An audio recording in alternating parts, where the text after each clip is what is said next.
Hey everybody, I just wanted to give a quick update about my mom since I brought it up last week. Not really any big changes in the positive. It's one step forward, two steps back.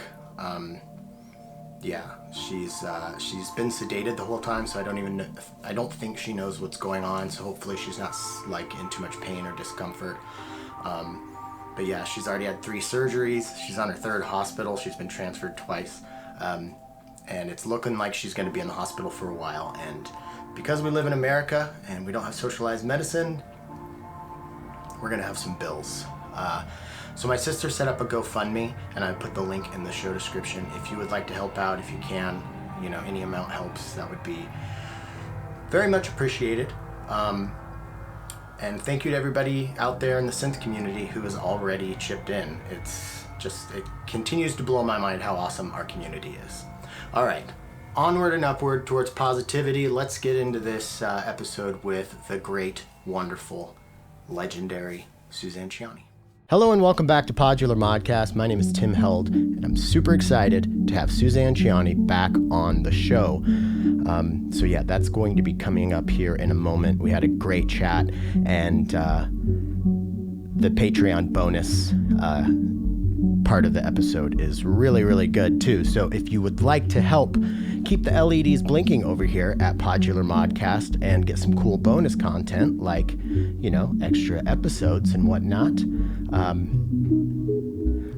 Key change. I forgot what chord I started on. Anyways, you can head to patreon.com/Podular Modcast. Thank you to everybody who has signed up recently. It means a lot. And I just really want to keep pushing and get more people so I can get more resources. Because truthfully, I could not do the show without Patreon, not at least in the capacity that it is right now.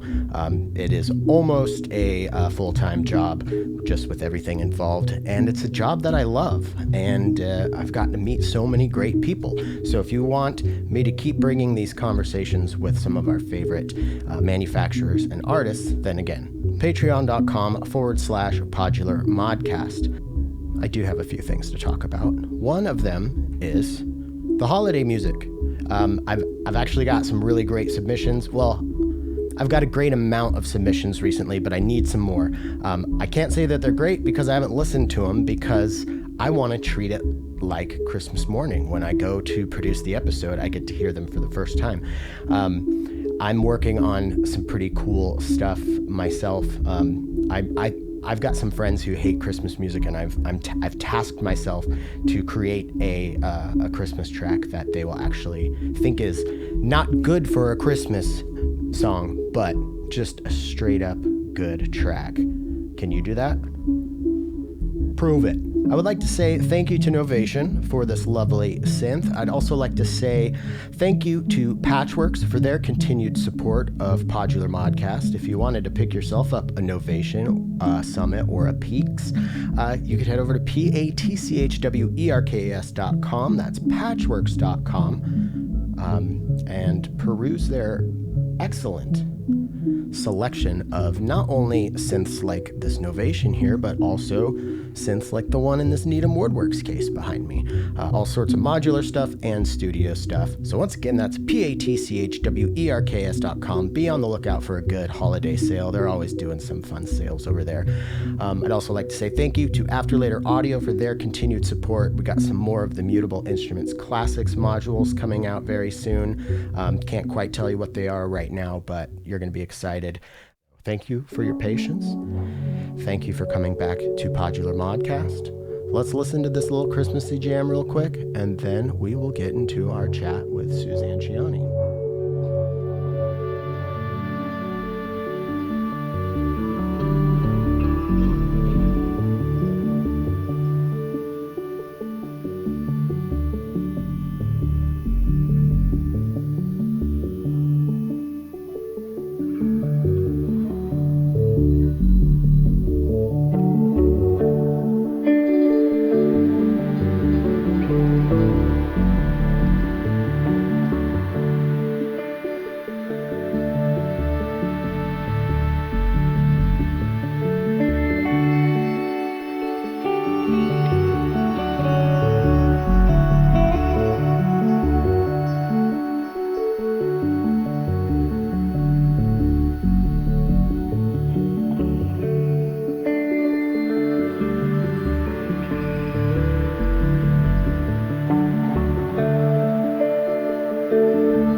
And Suzanne Ciani is back on the show. Thank you so much for your time today.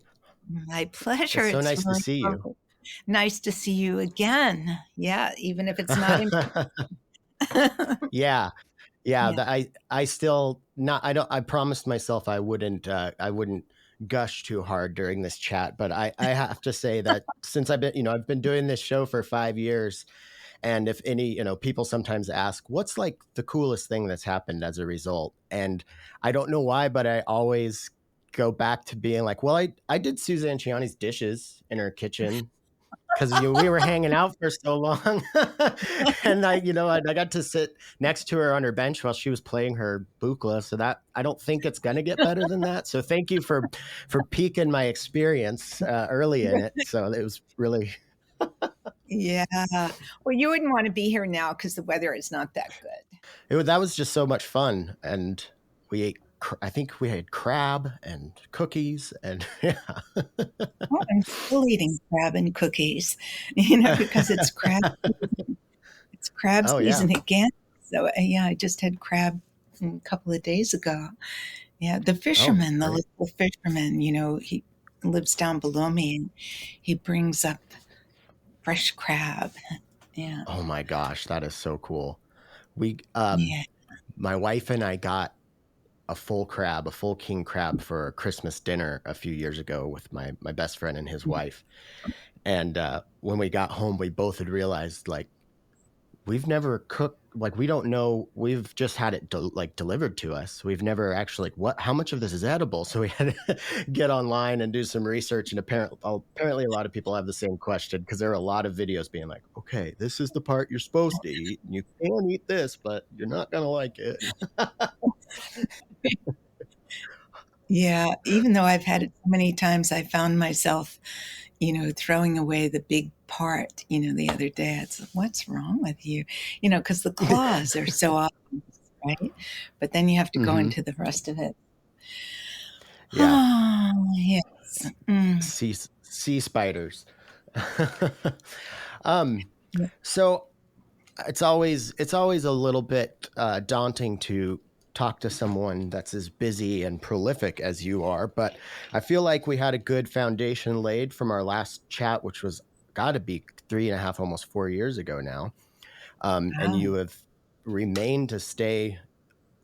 I just feel like I see you constantly traveling and playing shows, and um, I mean, I'm sure that calmed down during the pandemic and everything, but it seems like you have yet to lose uh, your drive and what's the word? Your passion for live synthesis. Mm-hmm. So yeah, Mm-hmm. how have the past few years of playing all these shows going?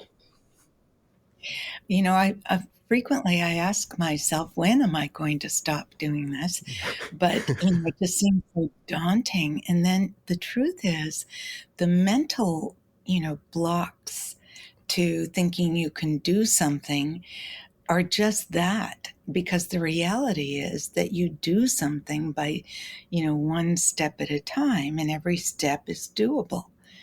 So you say, oh my Hmm. God, how can I travel all that way? Well, you wake up, you get into the car, you drive there, you go to the airport, you get on the plane, Yeah, and yeah, moment by moment. like, Yeah, that was yeah, something that I moment. feel like I learned. Like I feel like mid 30s is when I started kind of just started to figure out how to make my life easier. And it was just this Mhm, realization that I've had is, anything that I'm anxious about or scared of or am dreading is almost always much worse in my head. The mhm. creative or the things that I'm creating about it, they're much worse than the actual experience. And it took a long time Yeah. for me to be able to integrate that understanding. Um, Mhm. but yeah, that's been really useful. But you're totally right. Just moment by moment, just do it. Yep. Because the moment by moment is, you're actually in the present. And Hmm. the present is not scary. Um, Fear is being living out of the moment. When you're Hmm. afraid, it's because you're imagining something that's not there. I mean, there is Hmm. some fear that happens in the moment, but that's very little. right? Hmm. I mean, most of the fears we're just creating. So, yeah, it's about being in the present, which I'm not, that good at, but at least I recognize the distinction, that if I bring myself into the present now, breathing, whatever, then you let go of all that Yeah. fear. And I think I heard, I'm not sure if it was like Pema Chodron or why am I blanking? Chogyam Trungpa, but there's this thing that they talk about with like meditation and Buddhism, and when in regards to staying in the moment, and they say that forgetting is one of the most important parts of the whole experience of living as somebody who's trying to be present at all times. And that was kind of like one of those, almost like a Japanese koan or kind of riddle that I couldn't wrap my head around for a while. And I think I figured it out. And of course, like all things in Buddhism, it just seems very simple. It's like, well, if you realized you forgot, well, then you remember, so it's the Mm-hmm. going back to it. So it's, and then that takes some time to say, hey, I just noticed that I forgot, but I also remembered. I got to remember that I remembered, and try to notice that next time I forget. Well, you could say with that line of thinking that any memory is taking you out of the present. Yeah. So, maybe we're not supposed to be in our memories. I Yeah. Yeah. don't know. uh, well, speaking, I've always, this is a good segue into kind of modular. When I got into modular, it didn't take me long to start. I mean, of course, this is what, like, the height of me studying Tibetan Buddhism and stuff, but um, the patch, the individual patch, just reminds me so much of a mandala. You're spending all this time to make all this beautiful stuff, but they wipe the sand away, and then you pull the patch cables out. So it's, I find a lot of like meditative moments when I'm patching, and I'm wondering if you have experienced anything like that. Absolutely. Of course, the patch that I use now is a Hmm. patch that I've been using for quite a while. Hmm. So the familiarity of it is something, that grew. When I first started with this patch, I had decided on it and I had to write it down. So before a Before you did it. performance, yeah, I mean, well, just to recreate the patch before a live performance, I would have to consult my patch listing, which had a double check because each patch has, two sides, right? If it's into a filter, you have the filter input and you have the output of where you're coming from. So it's a double Hmm. check. And I would rigorously follow my written patch. And it would take me to do a really responsible patch, maybe close to an hour Wow. to retrace And that's 100 with knowing cables. where you're going. Yeah. Wow. Yeah, 100 cables. But now I can do it just quickly because I've done Hmm. it so many times and I trust myself now. And also because, you're thinking uh, about the patch. You're thinking, well, where would I want to go? Why do I want to go here? Oh, I don't, and so it becomes very logical as you recreate this, system, this ecosystem for producing your music, the patch. Hmm. And then, of course, during a performance, the patch changes, but not everything. Some of your routings, like the audio, where that's going, those pretty much stay put. How many times do you need to reroute an oscillator? You don't. If you have an audio mixer there, you can access things, selectively. So it's the control voltages that move Hmm. Yeah. and the So pulses. Yeah. within, sorry, what was that? And the pulses move. Who's driving?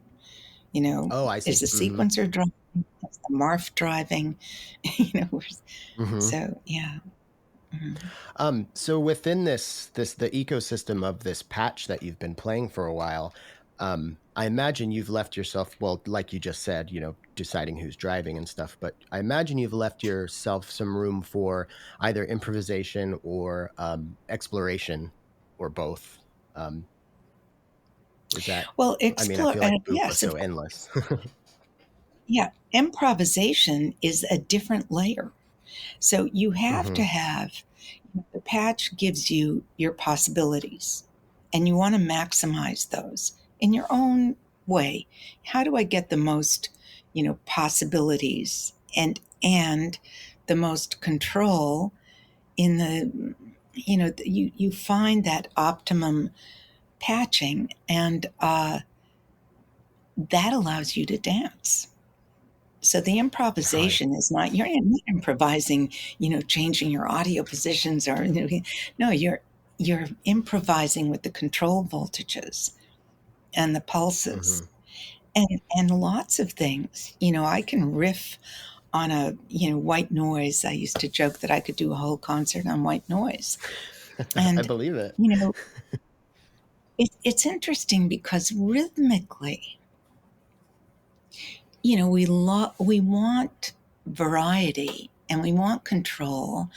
And I find it in new ways because of the limitations of what I have. Now, Buchla did this module that was just designed for rhythm. I think it's the 252. And I keep exploring, I explore that and I can't integrate it. And I find that just by kind of cheating, I'll play with the attack of an envelope that's circling in on itself. And Hmm. that gives me a lot of rhythm. And I'm doing it while I'm listening. So I can Hmm. actually achieve like rhythmic subdivisions just by changing the envelope Hmm. and, Hmm. and all those kinds of unexpected ways to get variety in rhythm. So it's not literal. Do you know the instrument called the subharmonicon? The Yeah. Moog? Hmm. Yeah. So that's fascinating rhythmically, Hmm. don't you Yeah. think? I Yeah. haven't played with that, but I have played with a complex oscillator system that had something similar to that created, uh, either stepped voltages if you were in LFO range, or just sub square wave sequences off of an oscillator that's driving it. And yeah, it's just wild. You can really go crazy on that. Yeah. It's very organic and yeah. Hmm. Yeah. Mm. So, this whole grid, we started out on a grid. That's where a lot of our pop music comes from and our drumming. And, this idea that there's 4/4 or 3/4 or whatever, and things fit into that. Hmm. And I think electronic music now really gives us the potential of shifting the grid. We can still have the grid, but we can dance in it in a way that gives it a non-literal feel, Hmm. which is what we want now. People are Yeah. tired of the grid. I agree. I was tired of doing that in my own practice, and I think that's what drew me to modular. And um, I have, I don't have a dedicated sequencer. I have some stuff that creates random gates and random sequences, but I've never had much joy sitting and programming in a sequence. I, like you were describing earlier, this, you know, hands-on attack and release of envelopes, and all of these fun knobs that we get to play with. And then of course, since I'm still relatively new to it, I'm only 5.5 years in. I'm still, like, I feel like a novice, but because I haven't been writing actual songs, because I like to write, on a piano or a guitar or something if I'm going to actually write a specific melody. But getting away from that for these past 5 years has made me really cut my teeth in the exploration of exactly what you were just talking about, the organic nature of it and the soundscapey nature of it. And I feel like I've reached a point now where I'm very motivated to bring a piano and guitar in for my writing, and then garnish everything with modular. Yeah, and I don't know Mm-hmm. what it is about trying to write approachable or digestible grid like music on the modular, but it just doesn't really excite me very much. Mm-hmm. I feel like Mm-hmm. that's definitely kind of a basis for your approach to it too. Well, I just did a project in Amsterdam Mm-hmm. with the Amsterdam dance event, and Oh, it involved playing with an orchestra. oh my And gosh. so, yeah, I mean, it just literally blew me away. I mean, being on stage with the horn sections and the percussion and the string sections and the, oh my God, That it was must have been just amazing. it was amazing. And then, my next concert was in, I think, Athens, and it was back to solo bucla. And I just felt, so bereft. And where Oh was no. everybody? Yeah. Um, but also you need some kind of a stabilization to play with other instruments. You have to have some reference points that are noticeable, so you can interface. So there was a combination of randomness and predictability. Yeah. So I want to, if we can, talk about that specific experience because I've just instantly got a million questions. But I would assume that you were almost like the conductor or centerpiece because I imagine it would be easier to get them to come to you than for you to try to find your way around them. Or and how long did you prepare for this? And what's going to be the outcome? An album or was it or a video? Or Yeah, they sorry, did. that was all my questions They at once. It was recorded in all aspects, video, and they did an amazing job because the television station did it. So they had, these big, cantilevered video cameras and things like Uh-huh. that. So it was very well done. I've seen the video. It hasn't been released yet. And the audio is amazing. The sound engineer was just spectacular, to handle all that live. And he did a great job. Um, for me, it was learning sometimes to step back because it wasn't just about me. Yes, I was a centerpiece and I was there. But my job was really to create space also for the orchestra, and the conductor was brilliant, Simon Dobson. And the only thing, that we discovered was that I had to provide a click. So, tempo in the bucla is very fluid. There is Hmm. nothing that allows you to program 120, 98, 60, whatever. No, it's a knob, and you move that Hmm. knob, where you want. And so I had approximate tempi that he knew about, and they did the orchestrations. So I gave them, let's say, scenes, 9 Hmm. bucla scenes. They orchestrated to them. Then on playback, I took the bucla pulse and I put it into a drum machine, a Korg Volca, a nice little Oh, travel-worthy drum machine, yeah. and, uh, and pre-programmed a few different sounds for the click and divisions of the click, so that those could be changed during the performance. And everything worked like a dream except for the day of the performance. We Of got to course. sound check, right? And for some reason, the click wasn't working. I'm not sure what we missed with that, but I think where you left off is around where you were mentioning you were using the Volca. Oh no, you were about to tell me what went wrong on the day. Did you get through that story? Yes, yes, and how we just repatched everything, put some foam underneath the Volca to protect it from the vibration in the environment Oh, because of okay. all the loud music, and it worked. And the only problem was that the conductor had a total meltdown, because the truth is that, he needs to have the click.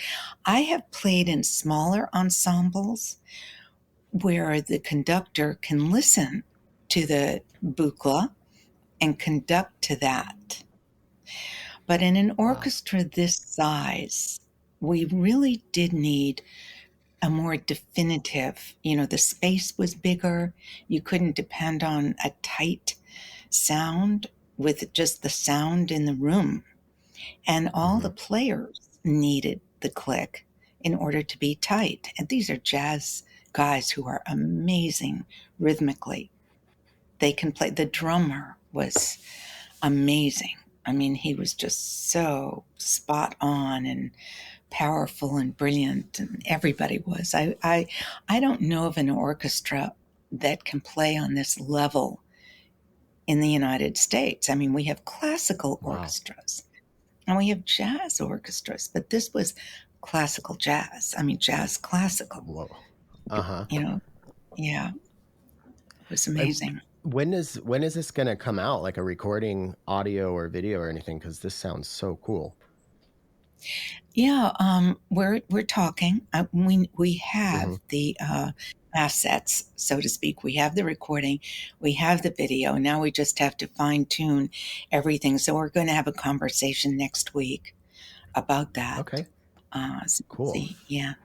Mm-hmm. Well, I'll keep my eye out for that for sure. And I have one more question about this. I'm curious, like, how long were you out there and rehearsing and working with them? You sent them scenes. Was that kind of like, here, get to know these, and I'm going to show up, the day before the show, or were you out there for a week or a month? Or I went out there about 4 days early, five okay, days. We had 2 days. First of all, the orchestra rehearsed by themselves before I got there. Then when I with your got there, scenes. yeah, with the Mm-hmm. scenes, right? Mm-hmm. Exactly. Okay. Then when I got there, we had 2 days of rehearsals with the whole orchestra. And we just went through, half the first day, the second half the second day. One of the things we wanted to accomplish also is because I play in quadraphonic and the sound is moving, I wanted to process some of the instruments, the acoustic instruments, and send them through my Buchla spatialization. And so we Mm-hmm. set up a submixer. And it was finally decided that, I didn't have enough hands to actually select the instruments or whatever. So that was left up to the sound engineer. So it Mm-hmm. was up to him to send a submix to the mixer that then went into the buchla. So I haven't even heard that quadraphonic aspect yet of the Oh, wow. instruments, because all I've heard is a stereo version. So I have to see, Okay. quadraphonic. It's wonderful to listen to it live, but it's harder to deliver it as a recording. So that's Mm-hmm. tricky. I don't know if we're going to want to do that even. Mm-hmm. So is this sound mixer that was piping in all the sounds into your bukla, was that person part of their orchestra, or is that somebody that you've worked with? No, that was their engineer, Okay. a one, Okay. So yeah, brilliant engineer. Yeah. okay. So I mean, how much time did you spend one on one with him and just, try to get him to understand what you were looking for? Yeah, unfortunately, we didn't really have the time. Oh I think no. the time that we would have done this was, consumed by the meltdown of the click Yeah. track. So the day. There's always a meltdown. Yeah. Well, that sounds like that was a really cool experience. Um, that I was Mm-hmm. thinking about something. I was going to ask if you did that in quad, but you just answered that. So, kind of going back to what we were saying about the exploration and the improv and stuff, something I was thinking about that I really wanted to, which is curious about. is how many, like, are you still experience the excitement of a happy accident that leads to a new revelation within your Buchla system? Because, like, I feel like you're like maybe the authority on Buchla operation. So I'm Accidents. just, what's that? Well, on happy accidents. Yeah. Yeah. I have a lot of happy accidents. I just did a project. So last week, or was it this week? Yeah, it ended on Monday. And it was a collaboration with a fellow Buchla artist from Paris named Jonathan Fitoussi. And we met, Oh, I don't know, just over the years. Do you know him? Do you know yeah. Jonathan? I have one of his records. I love it. Love Mm, his stuff. Hmm. yeah. So we collaborated over the pandemic, sending files back and forth. And we made a lot of progress. And at a certain point recently, he said, why don't we just finish this up? I'll come over and we'll spend 4 days in the studio and see what happens. And of course, that is the opportunity for Buchla Happy Accidents because Yeah. when we did 3 tracks in 3 days, right? And so you have to have a lot of the engine of the music coming from the Buchla. This isn't, my studio albums in the day, where everything was multi-track recorded and you overdubbed and you had parts and you did this. Um, we did do some overdubbing. How did we do that? The Buchla, of course, is running in space. It doesn't have any, I don't use MIDI, etc. So here's how we did it. We were recording in Digital Performer, or any DAW would do, and you go into settings and you allow the computer to drive. So we had a little drum machine, a Beat Step Pro or a Hmm. Key Step Yeah, Pro. those are I great. remember Hmm. the Arturia. So you connect that to the computer, and so the computer is sending tempo information to the Key Step Pro. Then the Key Step Pro sends that information to the Buchla. Hmm. So it's the Nice. computer that's driving. And you can take that, then you can take a MIDI cable from the Key Step Pro and you can put it into the Moog 1 or whatever else you have. Hmm. And it will integrate with the tempo. So it's a very slick way of being able to overdub analog. Because I normally don't do Yeah. this. All my live performance recordings are just generated live, you know, Yeah. four live tracks, four mono Yeah. tracks at once. So, so we did do some overdubbing, but most of the content was based on, this technique that I use in the Buchla, which is, fundamentally has pitches. So even if it's percussion, you know, the drums would have a pitch. They're not really Hmm. drums, but the percussive sounds. Uh, and then using randomness, Hmm. as, Hmm. as something that keeps it alive. Because if you're listening to something that repeats endlessly, your ear tires. So, that combination of predictability and randomness is what we depended on in this project. Hmm. I don't know, if it's wonderful. I enjoyed listening to it. I don't know. We'll have to see. Yeah. Well, as far as recording goes, that's something that I'm curious about because I know with modular, a lot of people, will just do their stereo out from a mixer.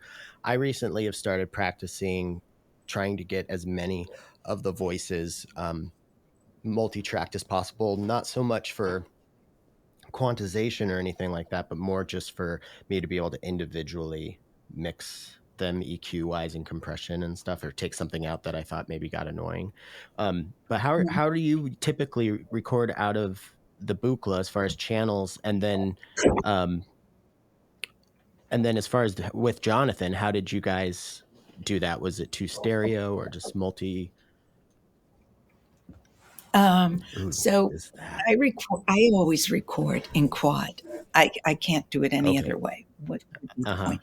But we're not releasing in quad. Although we could Mhm. maybe come back to this and do a quad. Not everything was in quad. For instance, any Moog 1 track was not in quad. Some of it was, because here's what I found. When you combine a non-moving sound to a moving track, a track that's based in rhythmic, you know, movement, it doesn't work. You need to fill that space with aliveness, or it just kind of sounds like it's an intruder from some, you know, uninvited place. I don't know. So I did, eventually everything went through the Buchla, because the Okay. Buchla allows the space to process. I'm very excited. I just received this module from Erica Synths, Uh-huh. and I haven't used it yet. I haven't had a chance to use it yet, but I'm Oh, the really excited. joysticks. Yeah, it's spatial, but it also has control voltages, which is, what I Okay. like. I don't like Mhm. joysticks because it's too primitive for me, but I don't know. Mhm. Maybe I can learn to love them. But anyway, I haven't had a chance to do this, and I don't do a lot of Eurorack stuff, Mhm. but I'm going to integrate this with the Buchla just to test it. And I'm Yeah. very Yeah. excited because one of my goals was to have, more spatial design in Okay. Eurorack. Yeah. Mm. I can't wait to hear that recording. That's going to be really cool. So Mm-hmm. did you guys both each have like stereo tracks, or I guess, or did he have a stereo tracks, or did he also do quad for his side? Well, the funny thing is when we were here, uh, I was mostly driving because it was my Buchla and stuff, Mm-hmm. Mm-hmm. and he does play the Buchla though. But it's a very personal Mm-hmm. instrument, and this one was mine. So while we were here, I tended to drive the Buchla, and then he would do some nice, tasteful overdubbing on the Moog 1. And he does have Okay. wonderful sense of taste and elegance. That's why I Mm-hmm. like working with him. So I'm very excited. Yeah. One of the pieces we did has words. Uh, Oh. yeah. So uh, this is just a real coincidence, because one of my favorite poems growing up was a Yeats poem called The Song of Mm-hmm. Wandering Angus. And this is honestly the one poem that I know by heart. And at the end of the poem, there are two lines. And the lines are, the silver apples of the moon, the golden apples of the sun. So here we did this piece, and we're finishing the album, and we're thinking, well, what can we call it? And then I thought, wow, the golden apples of the sun. And this references, of course, Morton Subotnick's earlier Uh-huh. recording of Uh-huh. the Silver Apples of the Moon, which is also Buchla-centric. Mm-hmm. So here we are, kind of, 50, 60 years later, and it was justified because without, even thinking about it, that was the poem that was on the Oh my record. God. Uh-huh. Isn't that strange? I love that. So Yeah. that is so awesome.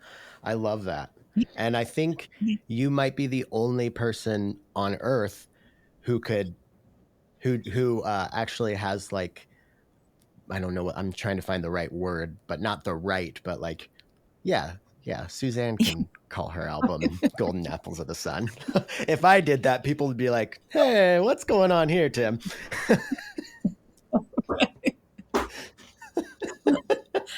Yeah, I know it was a little bit, yeah, whatever the word I don't know. Mm.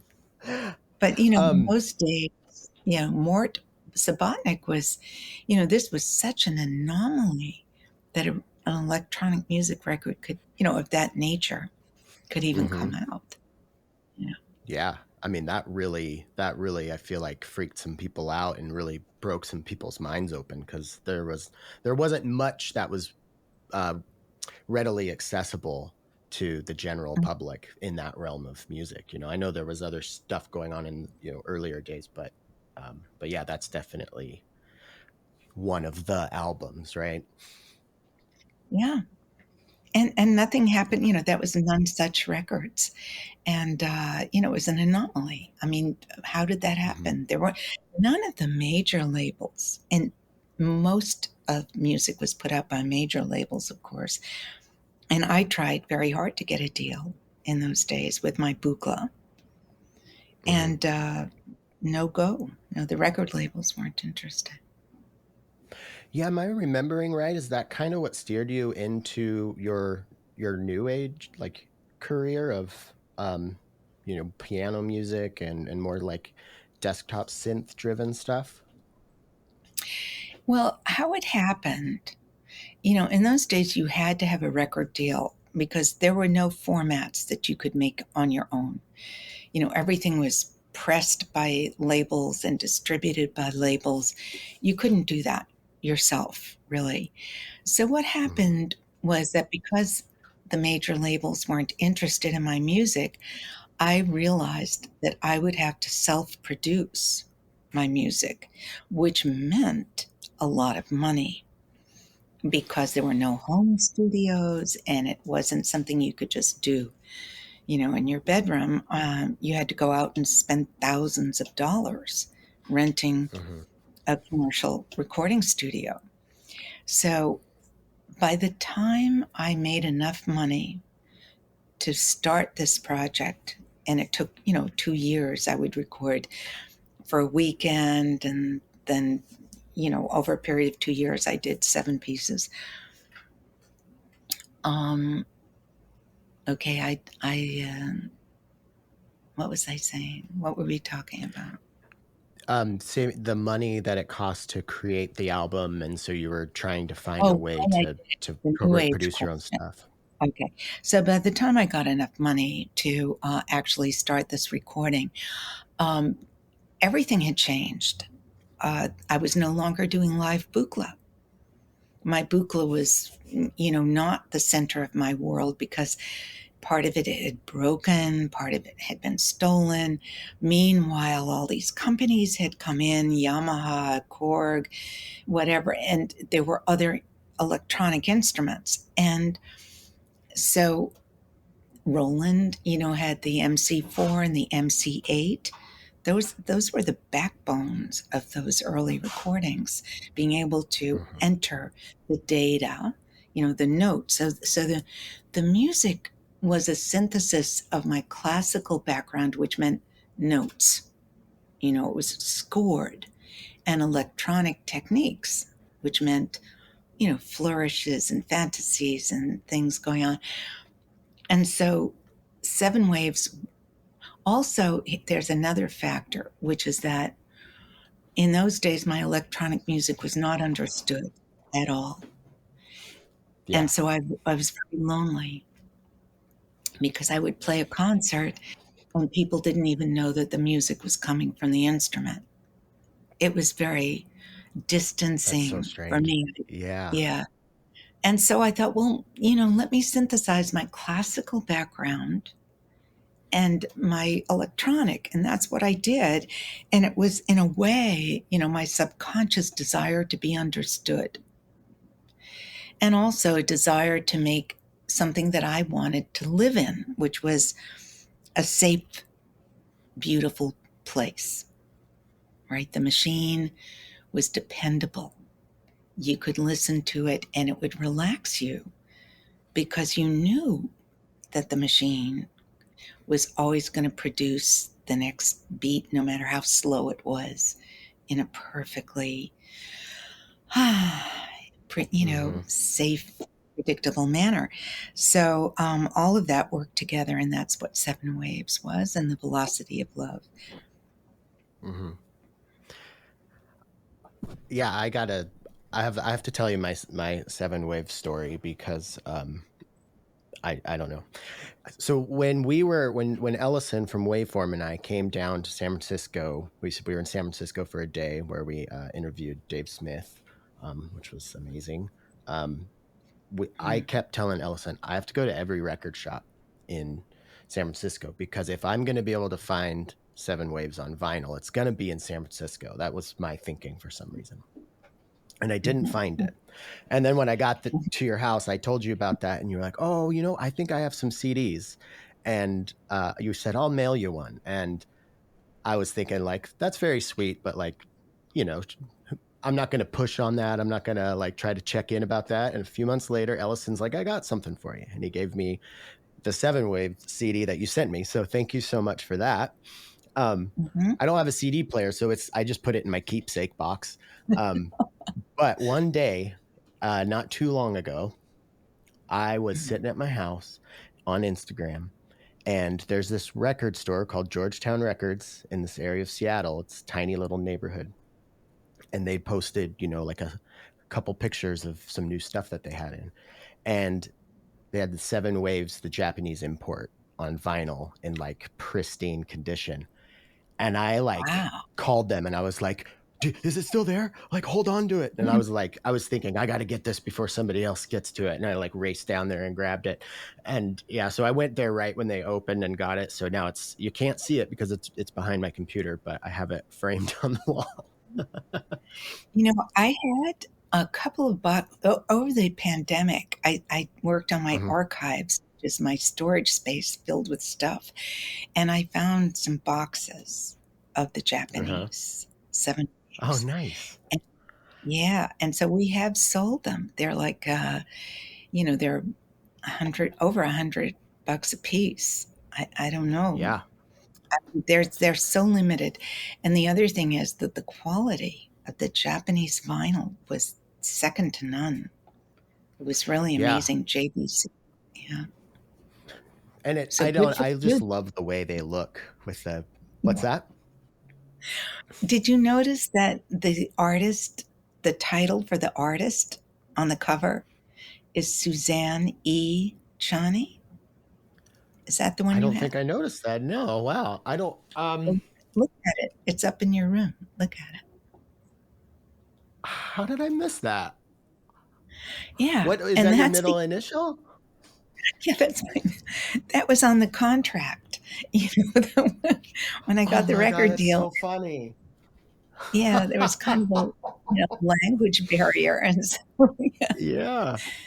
Oh man. yeah, Well, that just makes like, I love that kind of thing that now I love it more. It just makes the imports like just so much like there's always, when they have those little weird misprints or something, it just makes it, I like that kind of thing for some reason. I yeah, can't believe yeah. I didn't No, notice that. I think I'm it just was too good. focused on like, cause it's got that wrap around it, like imports do, and it's got the Mm, different, I just love I mean, the yeah, Japanese art, I, especially of mine that are all time. gone. Yeah, mine are gone What's now. that?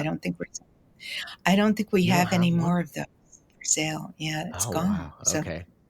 glad you bought one. Well, that's cool. I mean, yeah, I was just like, I couldn't believe that of all places, it was my neighborhood's record store, and it was after we had already met and done all this. And I was, because I didn't want to It's just go online and buy it. That doesn't feel special. I like if I could have bought it in San Francisco when I was coming to talk to you, that would have been like more meaningful to me.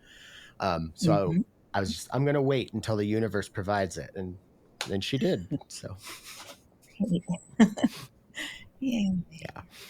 It's So I'm curious too. Like, have you had a chance to mess with the Eurorack Buchla stuff at all?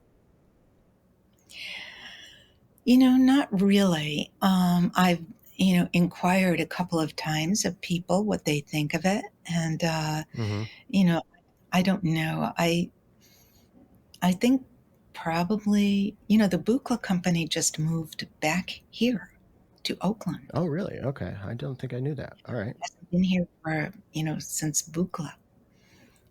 Mm-hmm. Because when Buchla sold the company, it ended up in Australia.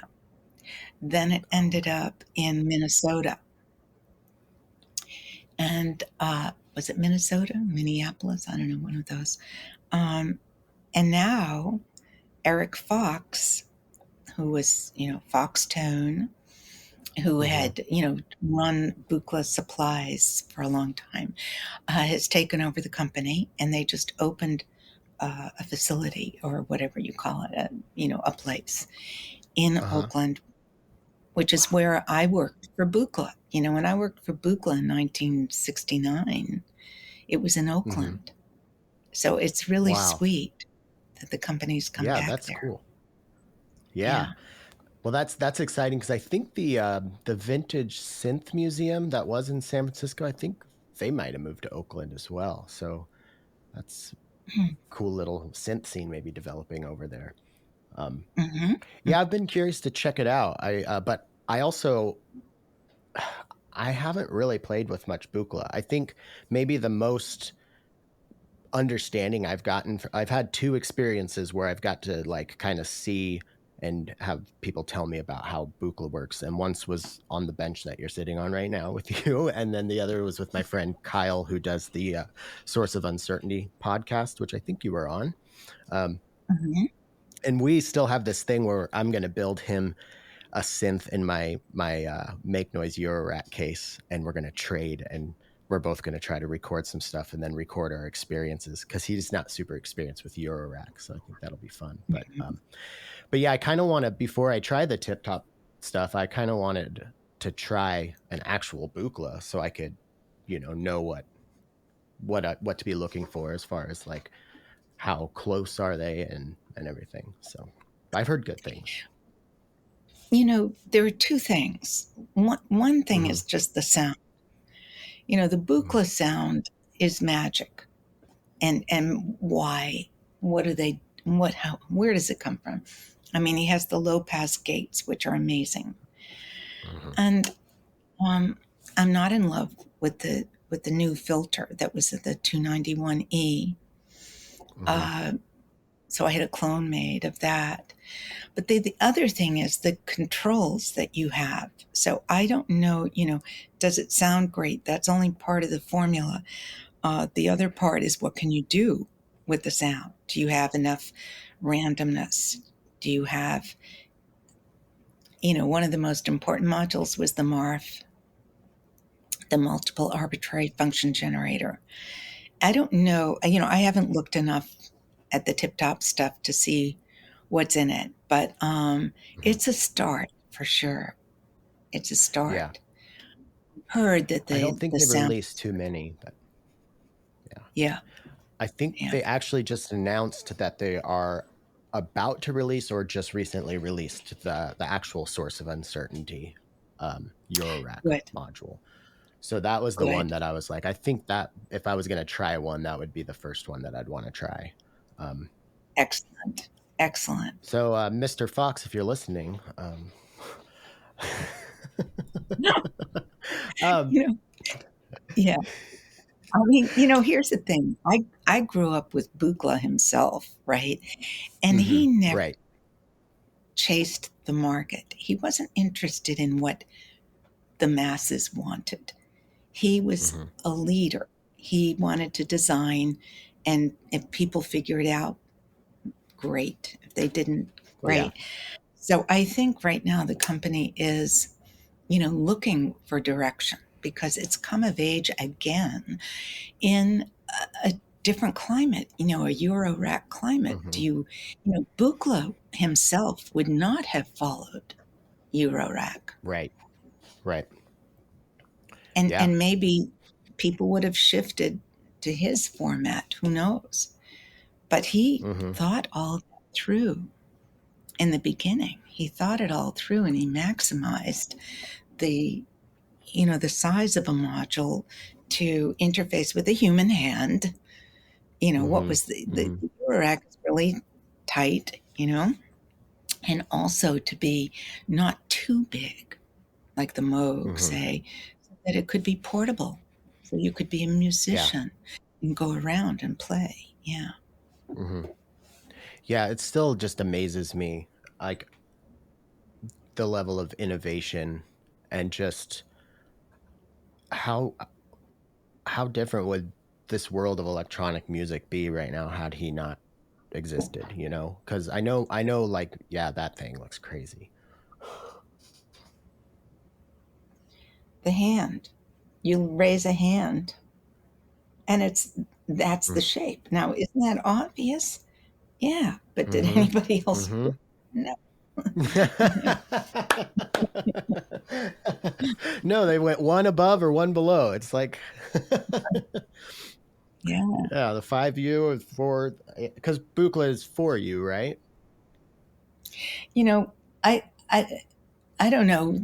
Maybe it's 5U, maybe it's 6U. Actually, I don't remember. I know it's just 1U bigger um, than the Eurorack. Yeah, I think it is for you because I'm just remembering now that the Source of Uncertainty podcast said a Buchla podcast for you. Okay, well, let's just look at that because I don't want to make a big mistake here. So I'm going to go. I know this, but of course I don't keep it. I don't retain this knowledge. Okay, let's see. Dun, dun, dun. Okay, you can also look this up, so I don't have to. Let's see here. Buchla. Yep, it's for you. Okay. Well, that's a good way to remember it. Okay, and Yeah, so Buchla for you. Eurorack. That's 3U. Okay. Yeah. Okay. Yeah.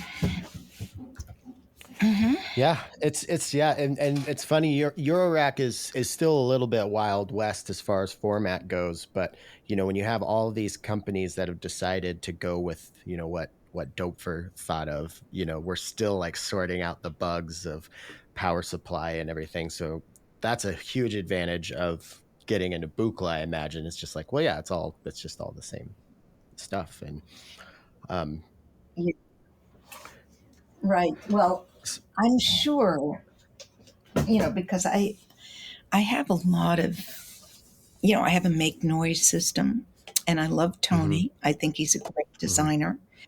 Uh, the reason I haven't gone into more Eurorack is basically the control that I need with the multiple arbitrary function generator and the spatial movement. Those two things are indispensable for me for live performance. yeah.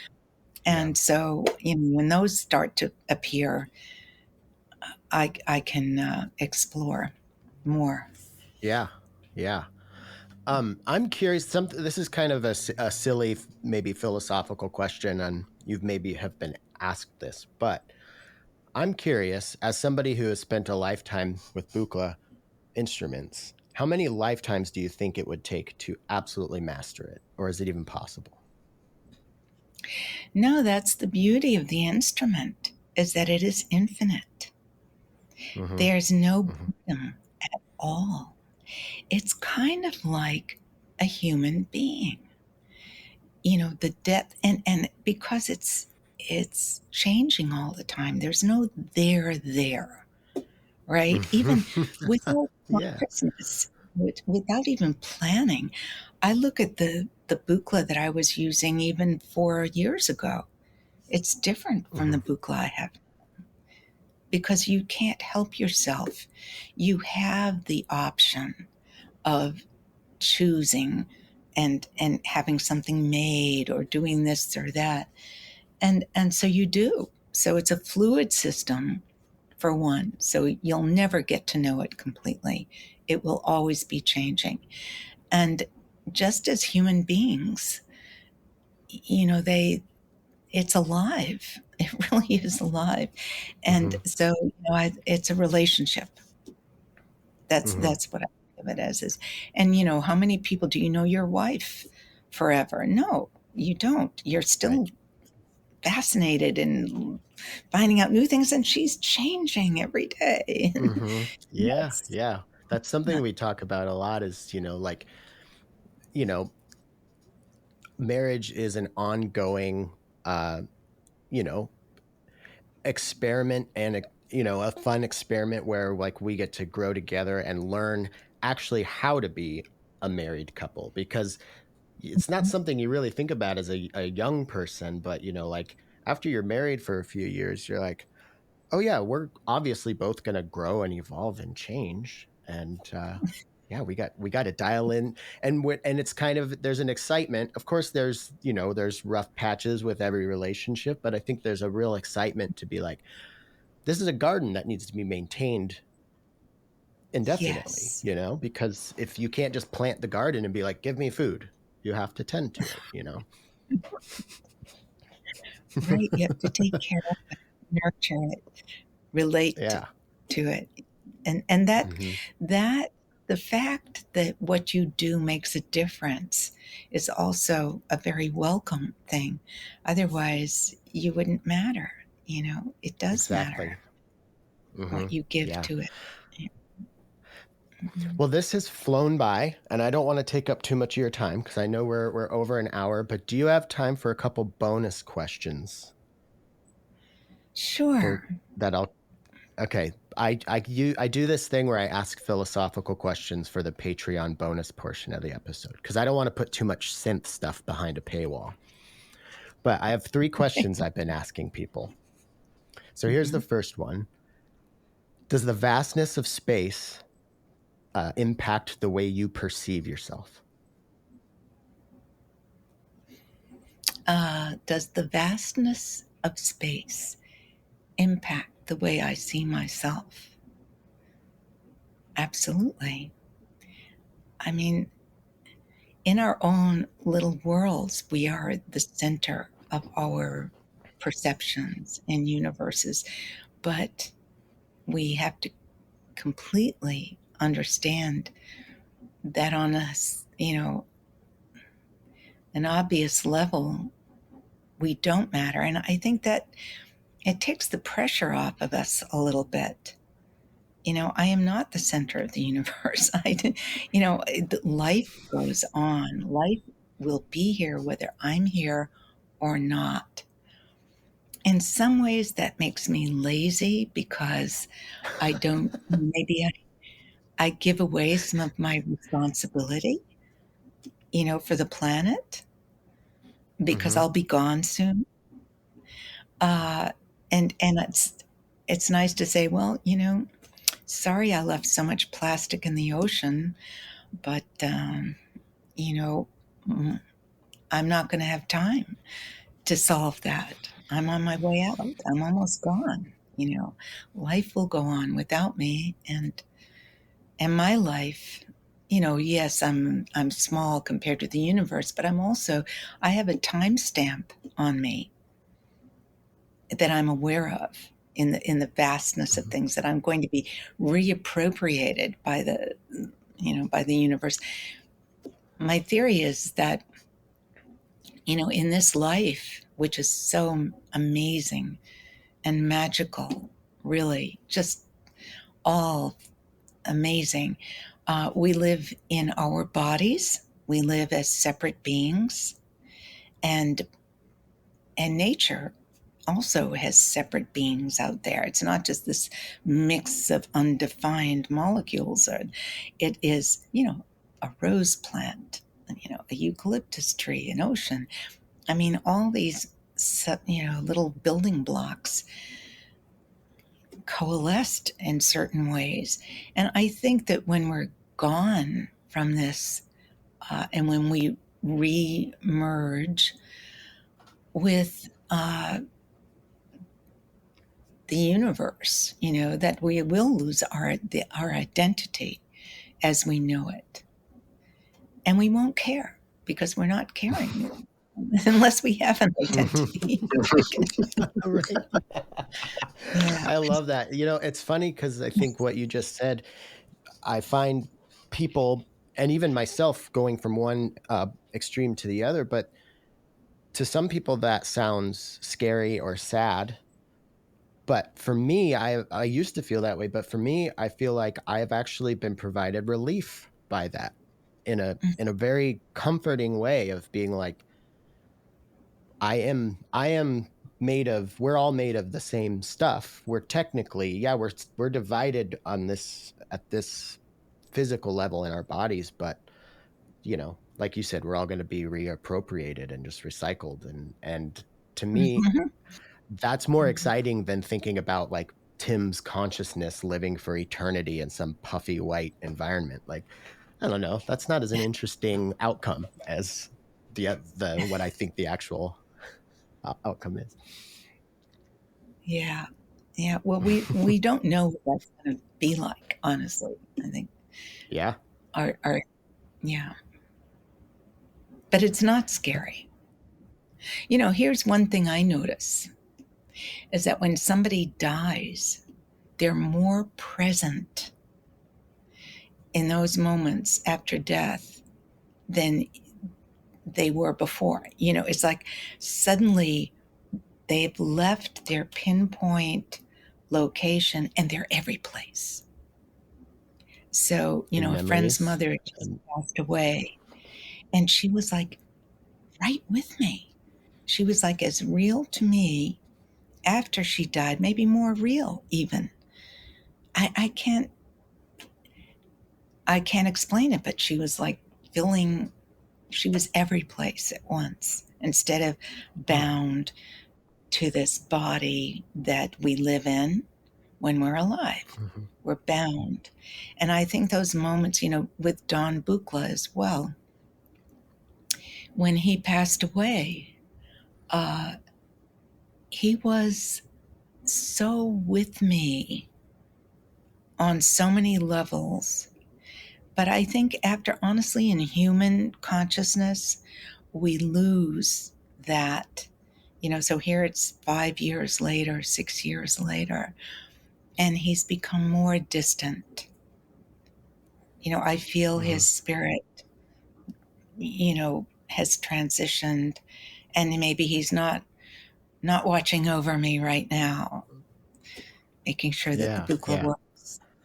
Maybe reappropriation is a process, and it takes a few years, and now he's fully reappropriated to the cosmos, which is a second in the right? time Yeah. cosmos. I mean, our sense of time is just, oh my God.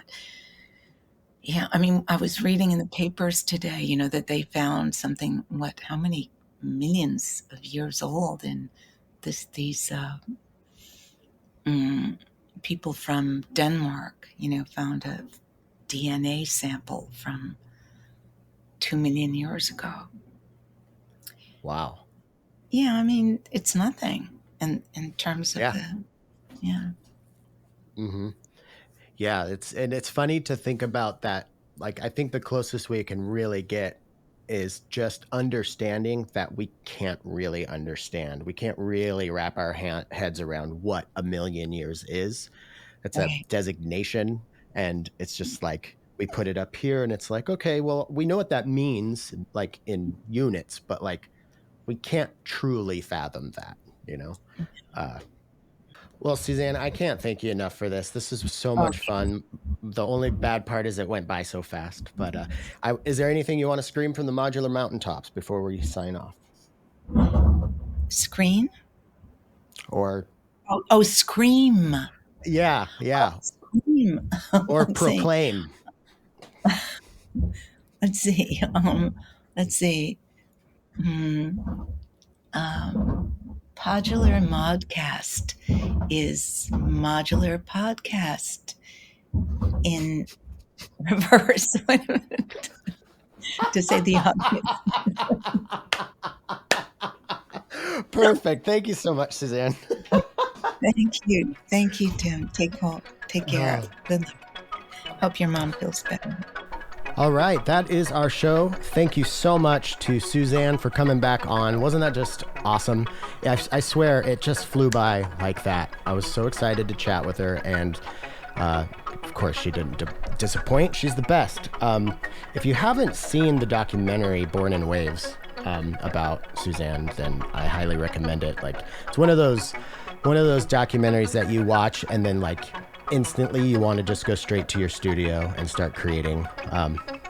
She's such an inspiration, and we're just very lucky to have her in our community. What else? Thank you so much to Novation for the lovely Summit synthesizer. I'm loving that. Don't forget to send me your holiday tracks. That episode's going to be a lot of fun. I don't know what kind of weird thing I'm going to do, because I always do something weird, but if you have any requests, I'm open to them. I'm not saying I'll do it, but, might be fun. Thank you to everybody who supports me on Patreon. Very, very much appreciate you. If you would like to help keep the LEDs blinking and the arpeggiators latched, how's that? That's a new one. Over here at PodMod, head over to Podular Modcast. Nope. Head over to patreon.com/Podular Modcast. Thank you to Patchworks for their continued support of PodMod, and thank you to After Later Audio for their continued support of PodMod. We're gonna be at 5 years soon. I can't believe it. It's pretty weird, but I still love doing it. In fact, I think I might like doing it more now. So yeah, thank you for listening, because if you weren't out there listening, I wouldn't make the show. Thank you to Board Brain, For a Mess, and Qubit for sending me some modules to play with. I love getting sent modules to play with. I love modules. Did you know that I like modular synthesis? Okay, that's our show for this week. I still have some of these Podular Modcast shirts that are tie-dyed. If you want one, hit me up and we'll see what we can do. Sizes are limited. Yeah, I'm rambling. This week's secret word, it's going to be 2. Ocean roar. And if you can tell me what that's from without looking it up, bonus cool points. Until next week.